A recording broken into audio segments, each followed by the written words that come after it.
बिस्मिल्लाहिर्रहमानिर्रहीम। अस्सलाम वालेकुम डियर स्टूडेंट्स उम्मीद करता हूँ कि आप लोग सभी बखैर वफ़ियत होंगे। तो आज की इस वीडियो के अंदर हम लोग 10th फिज़िक्स उर्दू मीडियम के बाब नंबर 10 थर्मल फिज़िक्स इस चैप्टर की एक्सरसाइज में से इसके तमीरी फ़िक्र के सवालात मुकम्मल करेंगे। तो जो बच्चे चैनल पे नए हैं वो लाजमी तौर पे चैनल को सब्सक्राइब कर लें ताकि मज़ीद इस तरह की एजुकेशनल वीडियोज़ बआसानी आप लोगों तक पहुँच सके। तो यहाँ पे स्टूडेंट्स हम लोग चैप्टर नंबर 10 की एक्सरसाइज में से इसके MCQs और मुख्तसर सवालात पहले ही मुकम्मल कर चुके हैं। तो आज की इस वीडियो में हम लोग इसके तमीरी फ़िक्र के सवालात मुकम्मल करेंगे। यहाँ पे 5 तमीरी फ़िक्र के सवालात दिए गए हैं जिनको हम वन बाई वन करके बुक के अंदर से मुकम्मल करेंगे।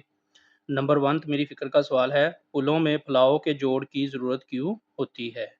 जबकि मेटल के ढक्कन वाले शीशे के जार में ऐसी ज़रूरत नहीं होती। दोनों का टेम्परेचर बदलता है लेकिन फिर भी फ़र्क क्यों है? हरारती फलाव की नोइयत की वजाहत करें। तो इसका आंसर सफ़ा नंबर 6 पर दिया गया। क्वेश्चन 1 का आंसर स्टूडेंट्स आप लोग सफ़ा नंबर 6 से यहाँ से मुकम्मल करेंगे। पुलों में छोटे खला रखे जाते हैं जिन्हें फलाव के जोड़ कहा जाता है। ये जोड़ पुल को गर्म मौसम में फैलने और सर्द मौसम में सिकुड़ने देते हैं ताकि साख्त को नुकसान ना पहुँचे। तो यहाँ से लेके यहाँ तक पुल के बारे में लिखेंगे और यहाँ से जार के बारे में लिखेंगे। जार के धाती ढक्कन, जब किसी शीशे के जार का धाती ढक्कन ज़्यादा सख्त हो जाए और ना खुले तो उसे गर्म पानी के नीचे रखा जाता है। हरारत की वजह से धाती ढक्कन फैल जाता है जिसके बायस वो थोड़ा सा ढीला पड़ जाता है और आसानी से खुल जाता है। तो यहाँ से लेके यहाँ तक आप लोग क्वेश्चन 1 का आंसर मुकम्मल करेंगे। क्वेश्चन नंबर 2, अगर दो मायात को एक जितने हालात में गर्म किया जाए लेकिन इनमें से एक जल्दी गर्म हो जाए तो ये इनकी हरारत मखसूसा के बारे में क्या ज़ाहिर करता है? तो इसका आंसर स्टूडेंट सफ़ा नंबर 16 से मुकम्मल करेंगे। इसका आंसर बुक के अंदर ज़्यादा डिटेल में नहीं लिखा गया तो मैंने यहाँ पे लिख दिया बुक के ऊपर। यहाँ से आप लोगों ने मुकम्मल कर लेना है। क्वेश्चन नंबर 2 का आंसर स्टूडेंट्स आप लोगों ने यहाँ से मुकम्मल कर लेना है और इसी तरह अपनी बुक के ऊपर लिख लेना है ताकि आप लोग बाद में भी आसानी से याद कर सकें। जो माया जल्द गर्म हो जाता है इसकी मखसूस हरारती गुंजाइश कम होती है क्योंकि इसे टेम्परेचर बढ़ाने के लिए कम हरारत की ज़रूरत होती है। तो ये सिंपल सा आंसर स्टूडेंट्स आप लोगों ने मुकम्मल कर लेना है यहाँ से लेके यहाँ तक। क्वेश्चन नंबर 3, खुश्क हवा में माया तेज़ी से वेपोरेट क्यों होता है? इसका आंसर सफ़ा नंबर 11 पर दिया गया है। क्वेश्चन नंबर 3 का आंसर स्टूडेंट्स आप लोग सफ़ा नंबर 11 से यहाँ से मुकम्मल करेंगे। हवा में नमी, अगर हवा पहले ही नमी से भरपूर हो यानी हवा में पहले ही नमी मौजूद हो तो वेपोरेशन सुस्त हो जाती है। लेकिन खुश्क हवा में वेपोरेशन ज़्यादा तेज़ी से होती है क्योंकि इसके अंदर नमी की मकदार कम होती है क्योंकि हवा ज़्यादा बखराज जज़ब कर सकती है। तो यहाँ से लेके यहाँ तक आप लोग क्वेश्चन 3 का आंसर मुकम्मल करेंगे। क्वेश्चन नंबर 4, जब बर्फ़ का एक टुकड़ा पिघलता है तो हरारत मिलने के बावजूद इसका टेम्परेचर नहीं बढ़ता, ऐसा क्यों होता है?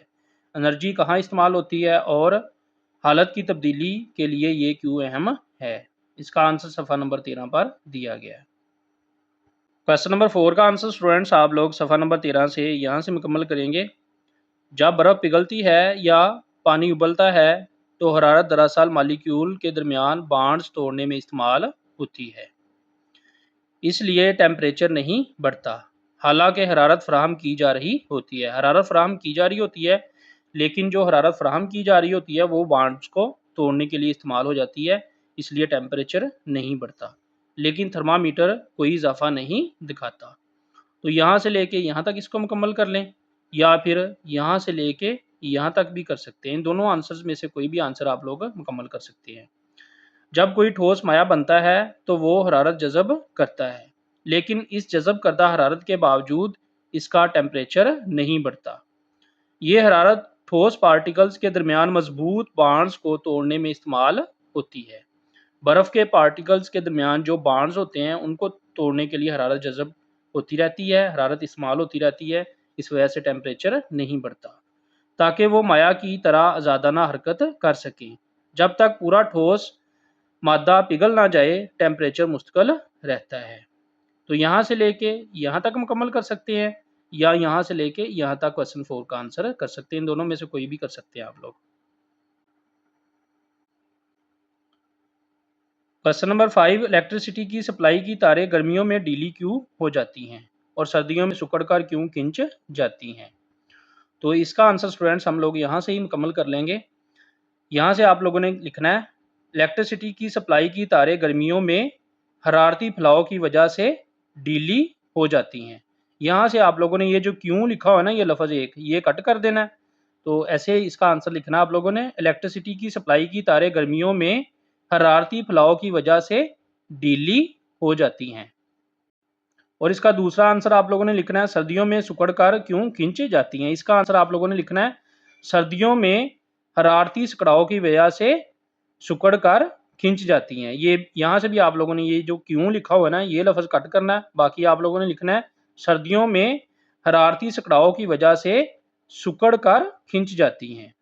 तो इस तरह आप लोगों का आंसर मुकम्मल हो जाएगा। ऐसे आप लोगों ने लिखना है, इलेक्ट्रिसिटी